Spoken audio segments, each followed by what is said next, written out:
Hello guys, অনেকদিন পর আজকে আবার আপনাদের মাঝে ফিরে আসলাম। আজকে দেখতে পাচ্ছেন যে আমি একটা মেটে আলুর তোলার চেষ্টা করছি।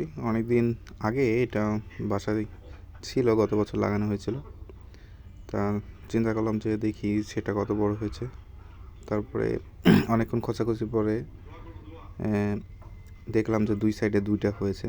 এটার একটা অংশ অলরেডি ভেঙে গেছে, আপনারা দেখতে পাচ্ছেন, এবং পাশেরটাও এভাবে মাটি তুলে তুলে নিচ্ছি। পরে শাবল দিয়ে আবার খুঁজতে যে ভেঙে গেল।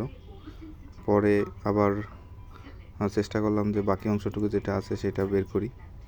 তারপরে আবারও মাটি তোলা শুরু করলাম।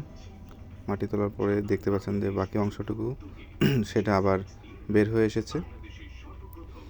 এখন ওই সাইডে আরেকটা আছে, দেখা যাক কতটুকু আছে।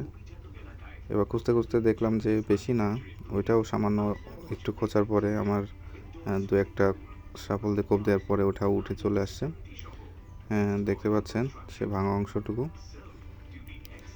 তুলে ফেলেছি। এখন দেখেন এখানে কয়েক টুকরো আছে। এখন আমি এই ভাঙা অংশটুকু দিয়ে বাকিটা আবার মাটিতে পুঁতে দেবো। তার আগে ছাই দিয়ে দিচ্ছি। ছাই দিয়ে এবার মাটি ফেলে দিচ্ছি যাতে সার হয়ে যায় এবং সামনের বছর আবার আমি এটা বাসায় খেতে পারি। তারপর এখন সেই ভাঙা মুখগুলো আবার দিয়ে দিব মাটির নিচে, দিয়ে আবার এবার মাটি ফেলে দিব। মাটি ফেলে আবার হাত দিয়ে ঝোড়ো ঝোড়ো মাটিগুলো দিয়ে দিচ্ছি যাতে আলতো করে ওটা নড়ে না যায়।